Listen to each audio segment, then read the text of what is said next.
pledged to support activities of the Nigerian Rural Electrification Agency in providing electricity to underserved communities in the state. Vice Admiral Ibas made the remarks during a visit to him by the Managing Director and Chief Executive Officer Abubakar Aliyu and his delegation at Government House in Port Harcourt. Tom Nobrabi Bulubo has the rest of the reports.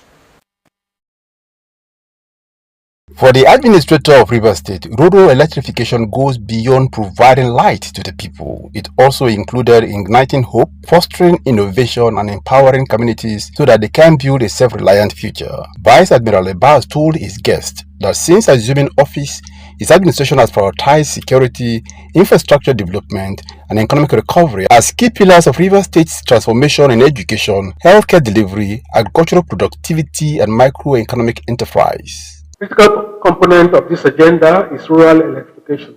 It directly impacts education, healthcare delivery, agricultural productivity, and micro-enterprise growth. And so, through collaboration with agencies such as yours, and bridge the energy access gaps for rural communities, stimulate small scale, and enable our people to harness new. Happy to note that you already have carried out mapping and survey of the various areas state. But I want to point out that you must consider the unique challenges of providing electricity in riverine areas which are faced by difficult. So I'm particularly keen on initiatives that align with our local government and which seeks to make our 23 local government areas hubs of productive activities and sustainable growth. Vice Admiral Ebas praised the agency for its unwavering commitment to advancing Nigeria's development agenda by promoting electricity access to unserved populations. He said the agency's innovative and sustainable solutions aligns closely with the goals of his administration. Certainly, our visit today is timely and significant. It aligns with our administration's commitment to rural transformation, infrastructural and inclusive economic all parts of the state. The Rural Education Agency has over the years demonstrated an unwavering commitment to advancing the agenda. So a mandate to promote access to electricity for unserved and underserved communities resonates strongly with the aspirations of this administration under the ongoing emergency governance program. We particularly commend your agency for its work in expanding electricity access to rural households, solutions through innovative and sustainable solutions. Deploying the Rural Electrification Fund to support productive off-grid energy projects that drive local economic growth. In his address, the Managing Director and Chief Executive Officer of Rural Electrification Agency, Abba Abubakar Aliyu, said they provide access to reliable electric power supply for rural dwellers irrespective of where they live and what they do. Tamuno Barabi Iblubo, Rstv News.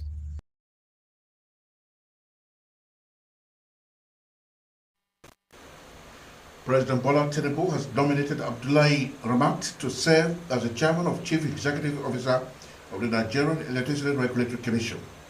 He also named Mr. Abubakar Yusuf as the proposed Commissioner for Consumer Affairs and Dr. Fahoud Olayika Animashaw as Commissioner for Finance and Management Services at the regulatory agency. This was disclosed in a statement signed by the Special Advisor to the President on Information and Strategy, Bayo Onanuga, on Thursday.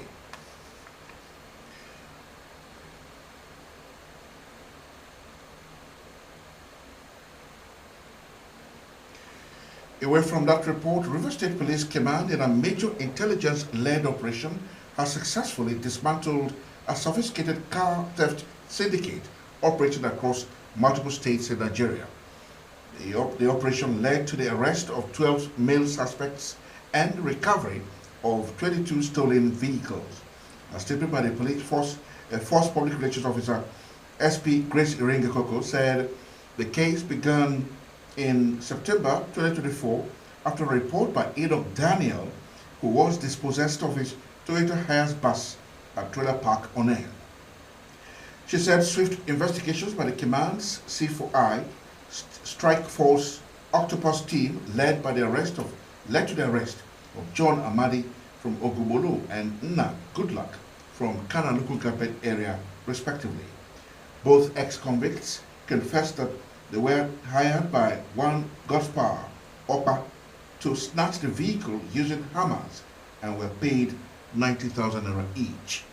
SP Ringekoko said further investigations extended to Obibo, Kano, and Akwa Ibom, resulted in the arrest of key suspects including Yakubu Abdullah, Abdul Karim Saminu, and Adamu Musa. The syndicate is coordinated by Falco Ibrahim, currently at large, whose network spans Rivers, Anambra, Taraba, Enugu, Borno, Kano, Delta, and Akwa Ibom states. The PPRO added that all suspects will be charged to court upon the conclusion of investigations, while efforts will continue for the arrest of the ringleader and other fleeing accomplices. The statement noted that Rivers State Police Command remains committed to the safety and security of all residents, while calling on residents to remain vigilant and support the police with credible information. Meanwhile, the Nigerian Police Force has Thursday advised its officers and the public against lobbying for special promotions. The warning comes amid increasing pressure from some officers seeking special recognition following the recent accelerated promotion of certain personnel. NPF warned that any attempt to influence the promotion process through unofficial means will attract severe disciplinary action. In a statement by the Force Public Relations Officer, DCP Olumuyiwa Adejobi, the recent promotions were not arbitrary, but are based on a structured reward system established by the police leadership to honor officers who demonstrated exceptional bravery, professionalism, and dedication to duty. NPF emphasized that only those who met the set criteria benefited from the exercise. Federal government has dismissed 15 personnel of the Nigeria correctional centers and demoted 59 others for various acts of misconduct and indiscipline.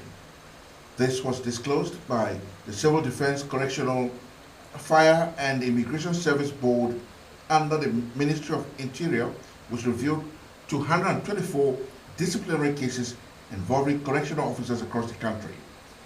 According to the statement issued by the Public Relations Officer of the NCOS, Umar Abubakar, the decisions followed recommendations from the board's Disciplinary and General Purpose Committee after thorough investigations and adherence to due process.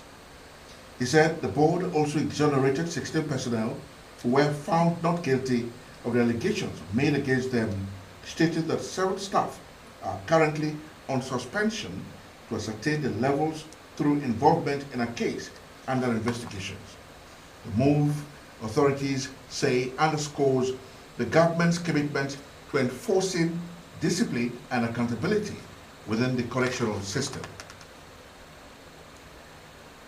Now to educational matter, the West African Examination Council has temporarily withdrawn access to the 2025 West African Senior School Certificate Examination results for school candidates following discovery of technical issues during an internal review process. In a statement released on Thursday and signed by the acting head of Public Affairs, Moyoshola Additional, the council explained that the glitch arose after it introduced an innovation paper serialization in its fight against examination malpractice. WAEC has apologized to all affected candidates and urged them to recheck the results after 24 hours. Federal government has unveiled a visa application travel policy to eliminate identity card fraud and also unauthorized third-party agents. The policy said to deploy technology is run by AFAAR.NG in collaboration with the Ministry of Foreign Affairs, aimed at vetting Nigerians applying for visas in order to address anomalies. Is also expected to address the issue of visa application refunds for the unsuccessful applicants. Minister of Foreign Affairs Yusuf Tuga, who unveiled the platform in Abuja Thursday, said the policy was part of the efforts to remove all encumbrances faced by the Nigerians seeking visa and at the same time ensure that people with questionable records are put under checks. Tuga said the process will be a win-win for the country as the process is kick-started with the Gulf and Arab nations before extending to European and other countries. Telecommunications operators have expressed deep concerns among ongoing disruption to the supply logistics of diesel to cell sites across the country.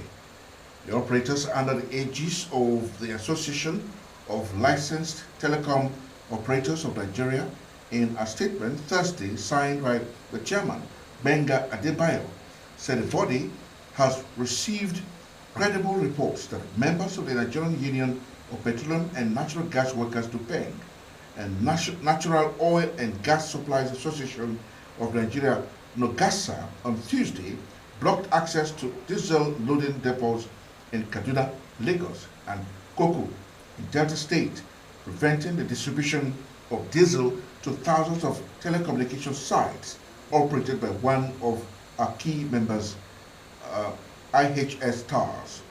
The telecoms body said these sites not only power mobile and internet services for millions of Nigerians, but also support essential services such as banking and transactions, hospital communications, emergency response systems, and national security operations. You're still watching Rstv World News. Do you love and care about River State and her peace? Let's build and take her to greater heights. This is a task we must accomplish.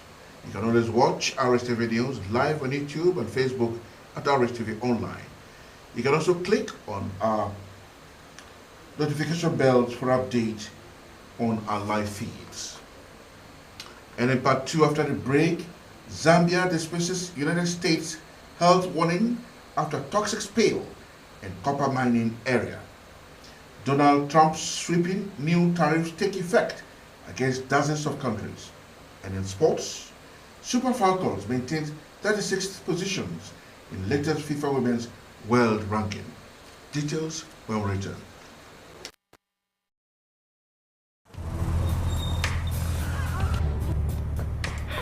I need the police that can respond to emergencies first.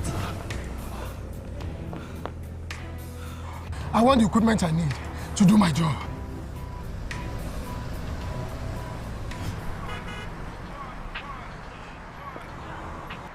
I want a police that won't harass or arrest me for no just reason. I want to be valued for my work, not feared by honest people. I want a police that won't ask me anything for the boys. I want a decent salary that is paid on time. If it happens with good laws, Proper funding, Training. And cooperation. if it happens, If it happens. If it happens. Power God is here. Dr. Jesus in action, God is here. Omega Power Ministries, OPM Worldwide presents Dr. Jesus Night with Coconut. It is a night of divine encounter. It is a night of healing. It is a night of financial and total restoration. It is a night of refreshing and renewal. It is a night to reclaim your dominion. Date, Friday, 1st August 2025. Time, 8 p.m. till dawn. Venue, OPM Headquarters, Dr. Jesus City, Mbodo, Alo, River State. Come with your coconut and receive the power to conquer and prevail in the remaining half of the year 2025. OPM, Dr. Jesus in action. Dr. Jesus in action. God is here.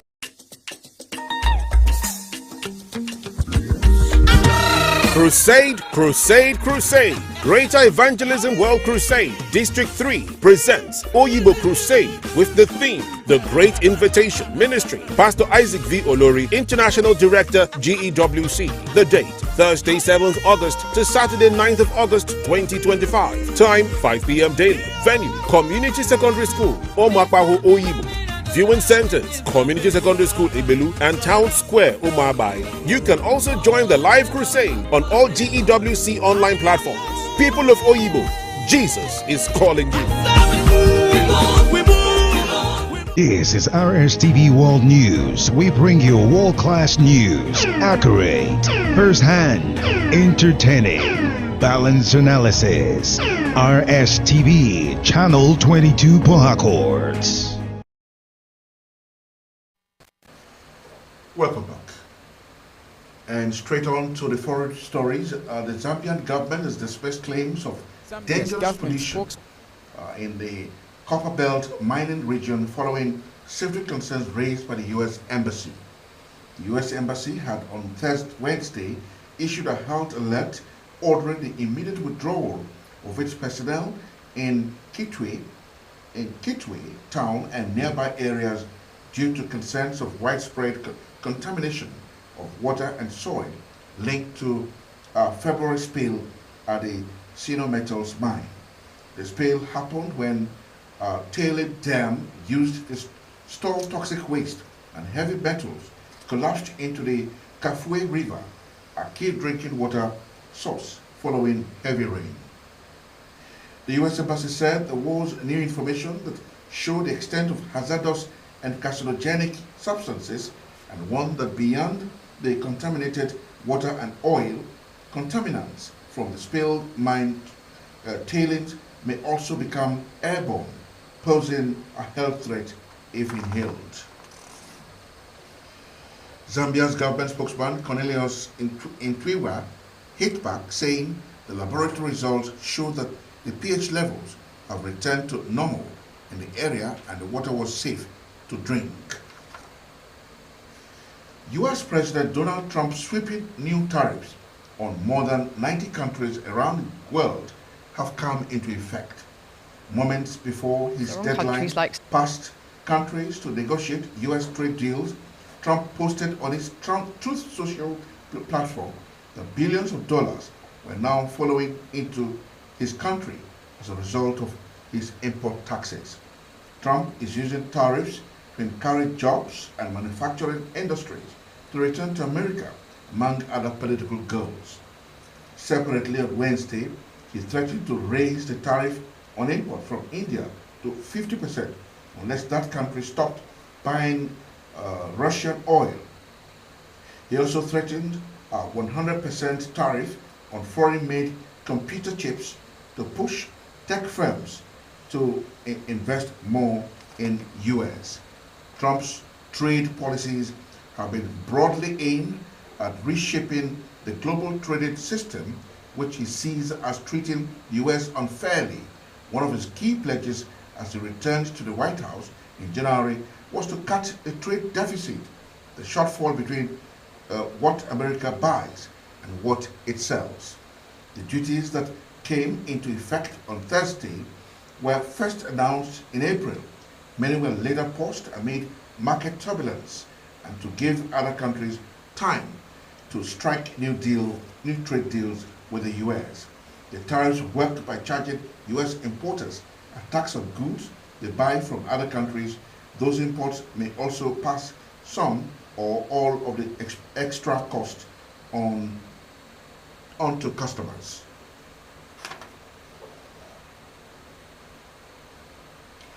Now, entertainment news. Afrobeat star David Adeleke, popularly known as Davido, and his wife Chioma Roland have arrived in Miami, United States, ahead of their much-anticipated white wedding.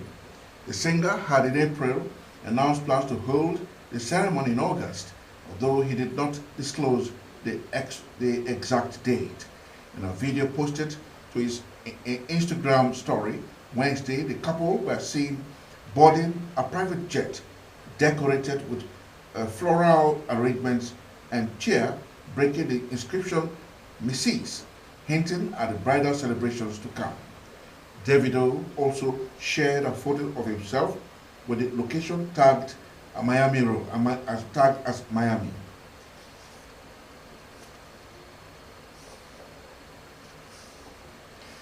In sports, Nigeria Super Falcons maintained 36th position in the latest FIFA Women's World Ranking. The latest ranking was released on FIFA's official website today.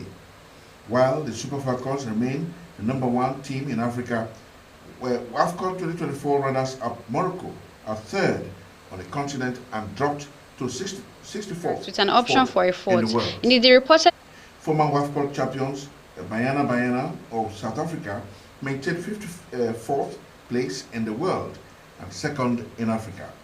Ghana's Black Queens, who claimed third place at the WAFCON, dropped to 67th position in the global ranking.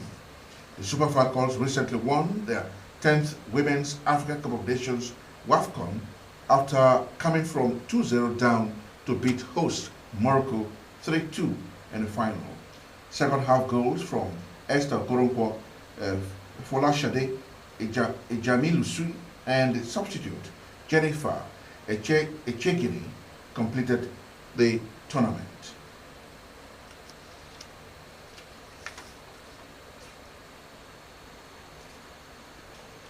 But just before we go, a quick reminder: do you love and care about River State and her peace? Let's build and take her to greater heights. This is a task we must accomplish. You can watch our news live on YouTube and Facebook at Rstv Online. You can also subscribe and click on the notification bell for update on our live feeds. And now to any news, a recap of some of the major stories. River State Solar Administrator, retired Vice Admiral Ibokite Ibas, has pledged to support activities of the Nigerian Rural Electrification Agency in providing electricity to underserved communities in the state. President Bola Tinubu has nominated Abdullahi Ramat to serve as the Chairman and Chief Executive Officer of the Nigerian Electricity Regulatory Commission and also nominated 2 commissioners for NERC.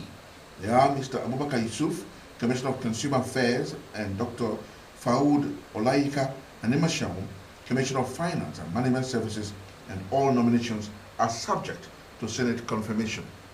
We have brought you a report that federal government has dismissed 15 personnel of the Nigerian Correctional Center and demoted 59 others for various acts of misconduct and indiscipline. That's it on the news. Thank you so much for being a part of it. I'm Solomon Nelson Braid.